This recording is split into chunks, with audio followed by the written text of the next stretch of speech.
Hey up everyone, in today's video I'm going to try and sort out the welterweight division at the moment. I feel like the welterweight division in the UFC is quite stacked at the moment, so we're going to try and match everyone up, what fights I think should happen, you know, for the future, whatever.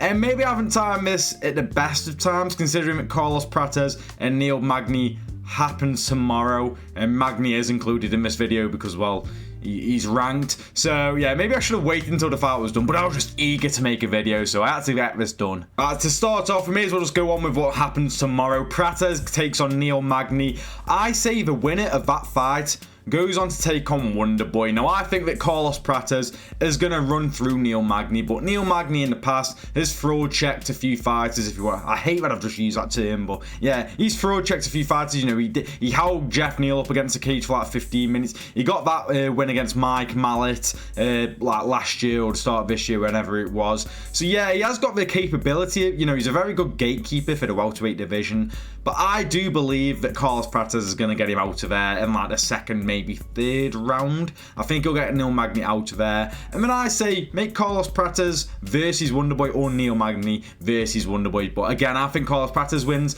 And I'd love to see that. Carlos Prates versus Wonderboy would be an absolute banger. But now after seeing Wonderboy get knocked out by Joaquin Buckley, I do feel like I would heavily favour Carlos Prates in that fight. If Neil Magny was to fight Wonderboy, fuck, I don't even know. Has Wonderboy got the sauce anymore? I don't know, man.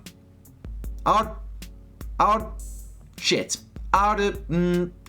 get words out. Fuck, I don't know who I'd go with for that fight. I'd just probably go with Wonderboy, but I don't know, man. You know, Wonderboy probably won't come back until like summertime, so maybe that's a bit too long out of the octagon for someone like, for the winner of Magny and Prates, seeing how it goes. But yeah, I feel like the winner of Carlos Prates and Neil Magny taking on Wonderboy would be a decent fight. Next up, we have Vicente Luque, and he is scheduled to take on Nick Diaz. Now, I actually think Vicente Luque is going to absolutely butcher Nick Diaz. I don't like this matchmaking at all.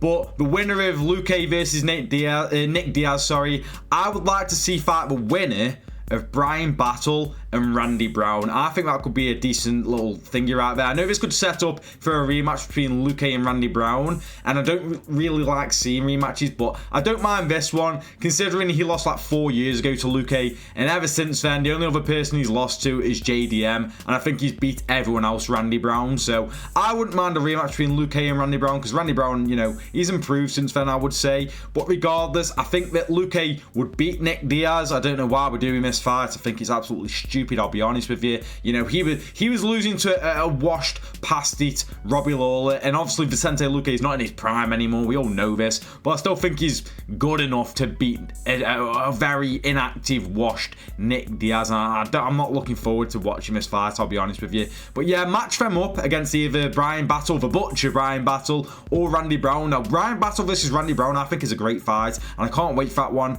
I know he's got a lot of momentum at the moment, Brian Battle, especially the whole thing going on in Paris, and he's coming back quite quickly, which I like to see. Yeah, I think Randy Brown's going to win this.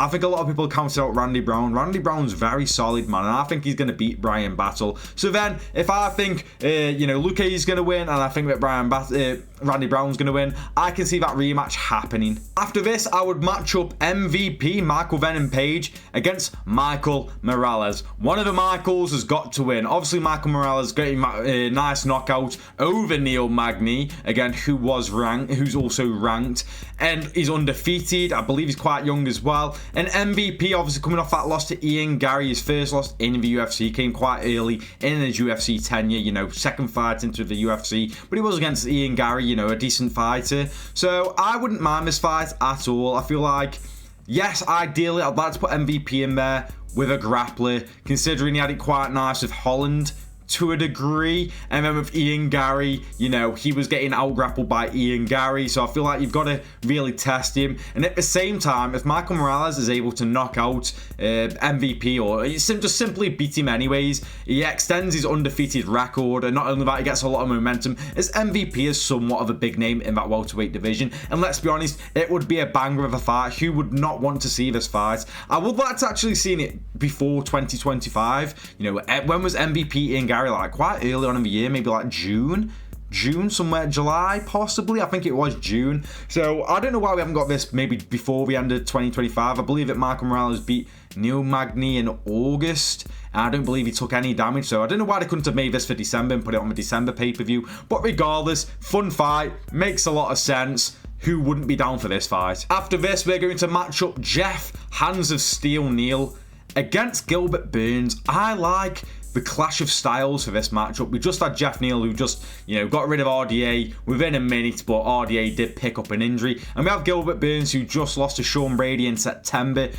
Very decent fight at a stupid, crazy pace. Gilbert Burns, very experienced. He's on the later side of the 30s now. I think he's almost 40, is he 38 years old? So he's getting on now. Jeff Neal, he's not exactly young either. And I really do like this matchup because I think Jeff Neal wins this one. He's just got that style. Shavkat struggled to take him down, and Neil Magny, even though he got the victory over him, he wasn't able to take Jeff Neal down. He was able to hold him against the cage, but he wasn't able to take him down. He is really hard to take down. Obviously has a lot of power, very precise, has very nice tidy boxing. Gilbert Burns' defense when it comes to standing up isn't the best. So there's ways of winning for both of these fighters, because Gilbert Burns, not only, let's say Jeff Neal stuffs to takedowns, well, Gilbert Burns can also hold you against the cage for around 15 minutes. I mean, he did that against Wonderboy, so I would say this would be a fun fight. I would lean towards giving it to Jeff Neal. I feel like if maybe Gilbert Burns was a lot younger, I'd give it to Gilbert Burns, but as of right now, I'd give it to Jeff Neal, and you could easily stick that on it. You could headline a fight night card. You could stick it on a main card for a pay-per-view. I think that's a solid fight, quite interesting. The styles clash nicely. I don't see why you wouldn't make this fight. Next up, we have a fight that was confirmed for the last fight of the year, which is Ian Garry taking on Joaquin Buckley, and I think this is great matchmaking. This fight will be happening in December, I believe December 14th. Great matchmaking. I don't know who I'm going to go for that fight, I'll be honest with you. Because Ian Garry, I don't know, he has this confidence about himself. He's very well-rounded, as we've seen now. He can strike, he can grapple, but Joaquin Buckley, he's kind of on a similar path in a sense, more of a grappler, but has just knocked out Wonderboy. You know what I mean? It might not be the prettiest, but it doesn't have to be the prettiest to work, and that could work against Ian Garry. I'm very much interested in this fight. Both fighters quite young. I believe they're both in the 20s. I'm not entirely sure on that though. But again, very interested in this fight. Both of them rep the purple shorts. I feel like there could be a bit of back and forth between the two. Joaquin Buckley's not scared of talking any shit. Same goes for Ian Garry. Very solid matchmaking, and I cannot wait for this fight. It's a very decent clash of styles again, and those are my favorite type of fights where the styles just mesh together so nicely, and that's one of these fights. Next up, JDM versus Colby Covington. Now, a few days ago, I wouldn't have thought of this fight at all, really. Completely forgot about Colby Covington. I think everyone did. It's 2024 and you're thinking of Colby Covington. Come on, Shan. You know what I mean? So I wasn't really thinking of this, but then Colby Covington came out with an interview and said, we would like to fight JDM. And what was crazy to me about this, he didn't have the smug prick arsehole character anymore. He dropped it a bit, because he was kind of giving compliments to JDM in a way. He was like, he's very exciting, he's undefeated, I think he's a good fighter, etc, etc. I was like, whoa, this is a bit different for Colby. So, Colby called him out. I find it also quite funny that Colby called out a fighter whose biggest weakness so far, from what we've seen in the UFC at least, is the grappling side of things. I do find that quite interesting. But regardless, why not make this fight? JDM beats him. That's a big name to have on your resume. You get a lot of, I don't know, is it just a big name, You get the benefits of beating a big name, and Colby Covington is that. He may be a bit irrelevant, but regardless, still somewhat of a big name. And if Colby wins, very decent win. He's always getting trashed for not having a ranked fighter on his resume, like an active ranked fighter. And if he beats JDM, well, he finally gets that, So that'd be very decent. Again, the styles clash well. I think JDM wins this. It's just, maybe if this was a prime Colby, I think he could, but I'd still probably favour JDM. I feel like JDM's going to improve on his grappling a lot. After that Gilbert Burns performance, he was able to get the win against Gilbert Burns, but Gilbert Burns was controlling JDM a fair bit in that fight, and it's crazy that, Burns got finished and JDM didn't, and somehow Burns ended up fighting before him, but I believe it JDM was had an injury. But regardless, we need this fight between JDM and Colby. Makes a lot of sense. You know, maybe this could be on the Sydney card in February 12th, I believe, UFC 312. So this makes a lot of sense. Why not make it? Get it sorted. Next up, we got my boy right here, Leon Edwards. And I would match Leon Edwards up against Sean Brady. Not the fight what's most exciting, I will admit. You know, it really isn't the most exciting fight. Sean Brady, not that fun to watch. But his fight against Gilbert Burns was fun. But that's the clash of styles. And I don't know, Leon Edwards, Sean Brady doesn't really get the fans, you know, itching for it and excited for it necessarily. But matchmaking wise, I feel like this is the best you can really do. I don't want Leon Edwards going there. I was going to suggest maybe the winner of Ian Gary and Buckley, but then what's Sean Brady going to do, you know? So, yeah, I would say Leon Edwards versus Sean Brady. Put him in there with another grappler where he's going to really have to work, and then obviously has the massive advantage of on the feet. Would he be able to stop Sean Brady?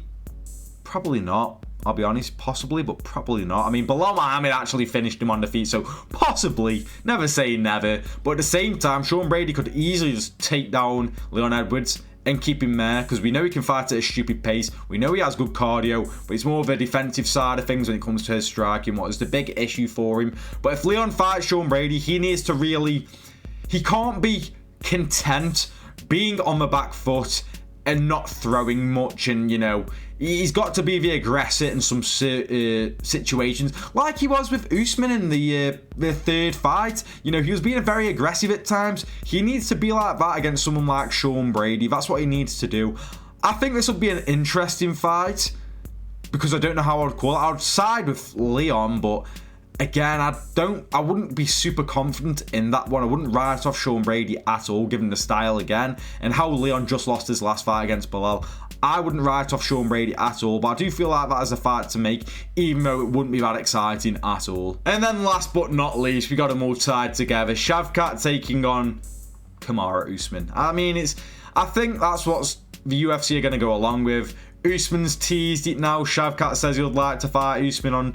Because in case you don't know, if you live under a rock, Belal has pulled out of his fight against Shavkat Rakhmonov. So I feel like this makes a lot of sense.